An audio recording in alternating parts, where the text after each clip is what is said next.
Olá, sou o professor Napoleão Mendes e este ano iremos nos aventurar com a história, aqui na Unidade Escolar Municipal Adroaldo Gomes.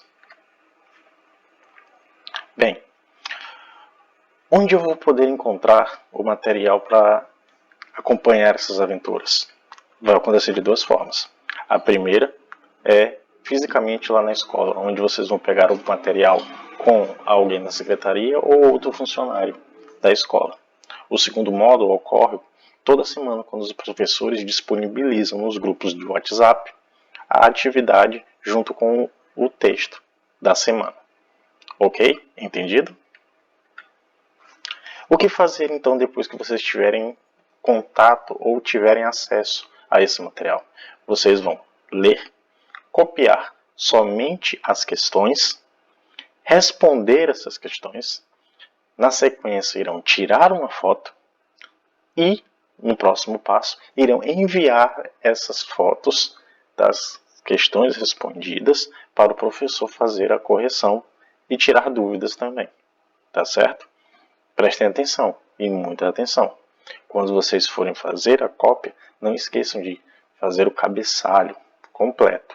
Nome da escola, a data, o nome de vocês, primeiro nome e o sobrenome, tá certo? Não esqueçam de hipótese alguma de colocar o ano em que vocês estão e a turma. Ok? Entendido até aqui? Então, vamos lá. Preciso, a partir desse momento, da completa atenção de vocês, dessa força que eu sei que vocês têm.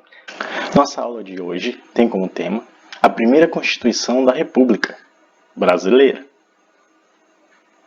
Meus bravos e valentes aventureiros e aventureiras da história, o texto que vocês têm em mãos aí tem como título a primeira Constituição da República Brasileira. A primeira Constituição Republicana foi aprovada por uma Assembleia Constituinte em 24 de fevereiro de 1891. Veja bem que essa Constituição foi criada algum tempo depois da proclamação da República aqui no Brasil. A proclamação da República no Brasil, se vocês recordarem das nossas aulas anteriores, aconteceu em 1889, tá certo? E ela foi um golpe, na verdade. O que aconteceu?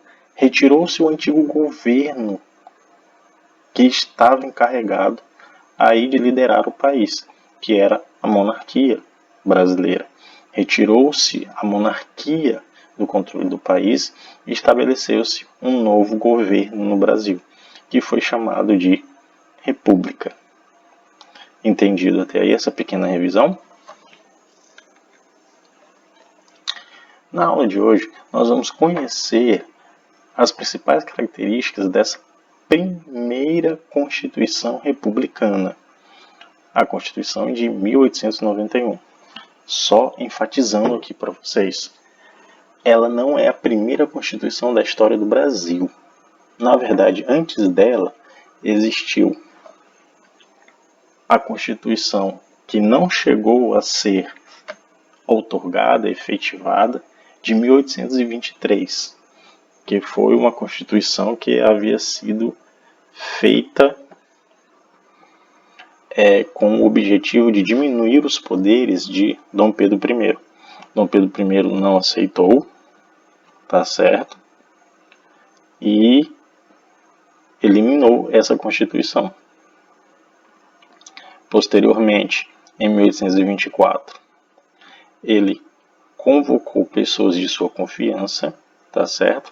E eles construíram uma Constituição. Aí sim, a primeira Constituição brasileira outorgada, a Constituição de 1824. Só que um detalhe, essa Constituição tinha um elemento que favorecia ao imperador, que era a divisão de 4 poderes: poder executivo, poder legislativo, poder judiciário, tá certo? E um 4º poder que era chamado de poder moderador, que era dado ao imperador. De forma bem simples, vamos dizer que esse poder moderador permitia ao imperador em alguns momentos, passar por cima dos outros três poderes e assim estabelecer a sua vontade.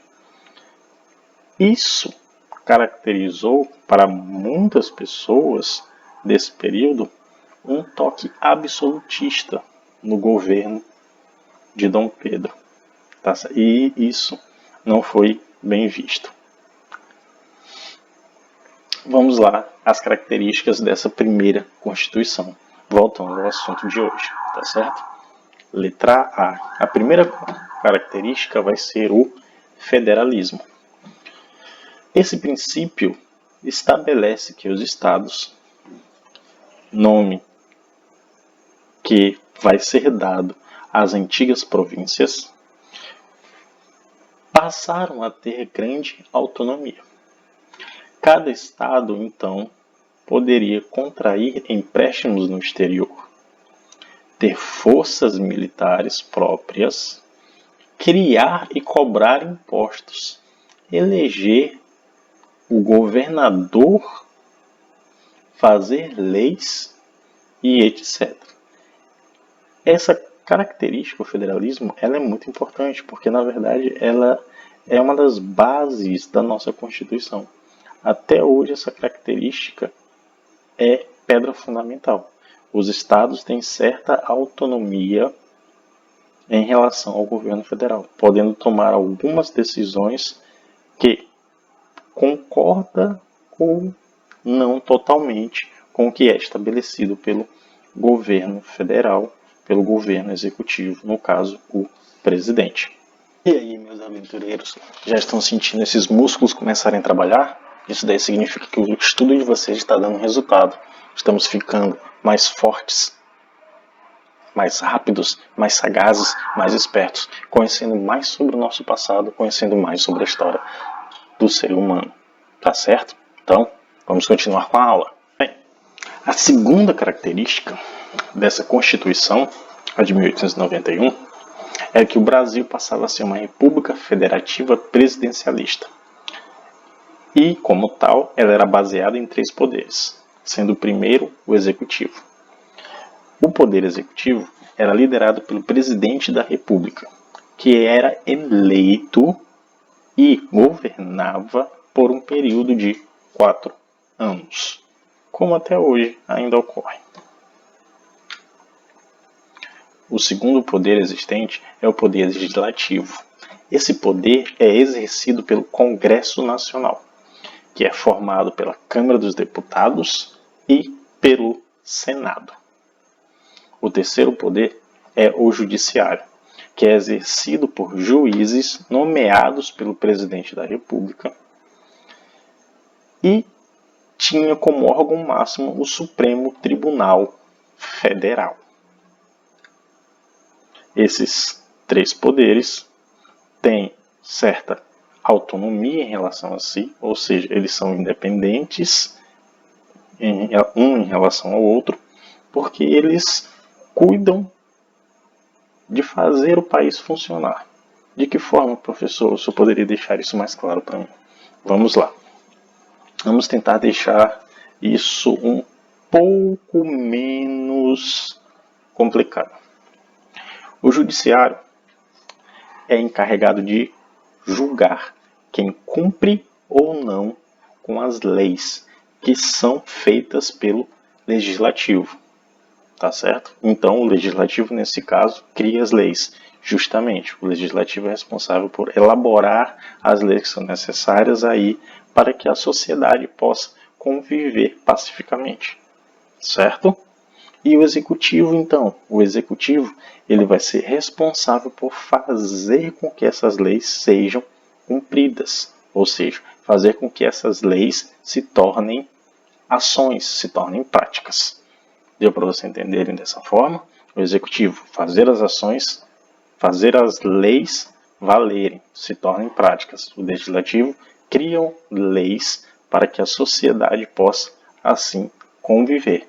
E o judiciário vai julgar quem está cumprindo com essas leis ou não e determinar a pena de acordo com a Constituição para essas pessoas.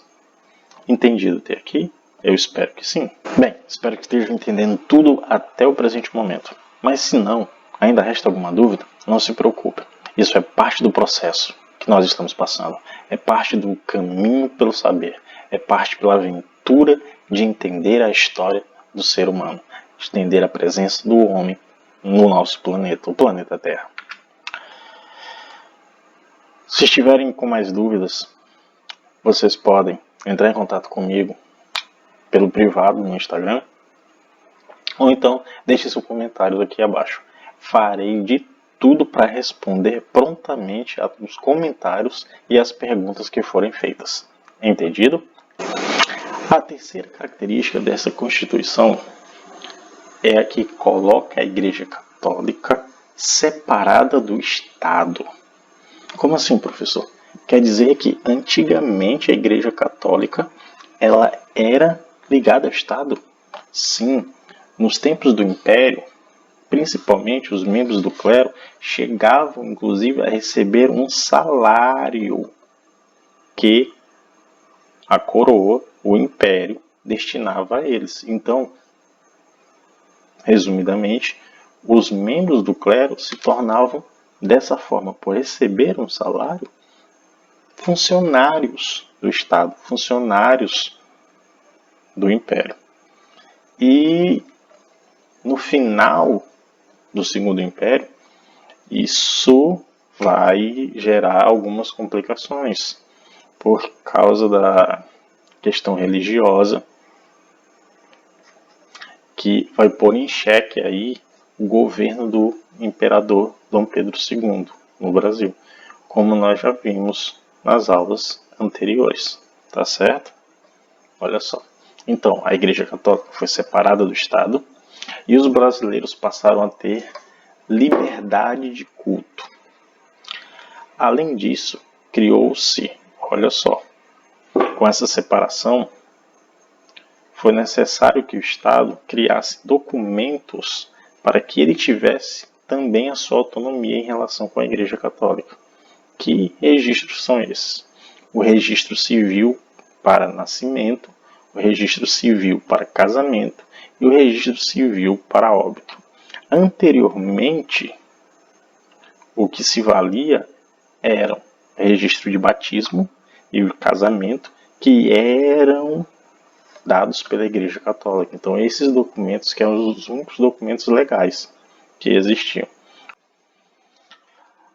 A quarta característica que nós vamos encontrar aí dessa Constituição de 1891 vai ser o voto universal masculino. Palavra bonita, né? Voto universal. Mas veja bem, olha o que vem logo na sequência. Masculino. Será que não tem gente ficando de fora disso daí? Vamos ver, vamos terminar de ler o texto. Ou seja, só os homens, opa, olha aí, maiores de 21 anos, brasileiros, nascidos no Brasil, tá certo? E alfabetizados, ou seja, que dominavam a leitura e a escrita, tinham direito ao voto. Quem vocês acham que eu estou ficando de fora aqui? Se vocês responderam, professor, e as mulheres? Sim, elas estão de fora. As mulheres não poderiam votar aqui. Mas professor, sim. E as pessoas que não sabem ler e escrever também não poderiam votar? Não. E surpreendentemente, eram a maioria da população brasileira nesse tempo. Então, essa república, ela começa, se vocês pararem para pensar, não procurando igualar as pessoas, mas ela já procura estabelecer uma certa diferenciação entre as pessoas. Olha quem mais também não poderia votar.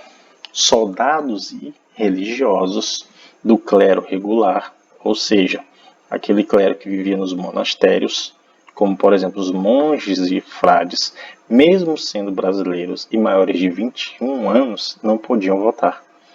Isso não agradava aos religiosos e nem aos soldados, que ficaram aí com a pulga atrás da orelha e um pouco com o pé atrás de terem sido desprivilegiados com o voto universal masculino. Ah, não. Ah, não. Já? Eu nem percebi. Mas é assim mesmo. Tudo o que começa, uma hora acaba. Tudo que é bom, tem uma hora que também tem que terminar. E a nossa aula de hoje encerrou. Já estou com saudades.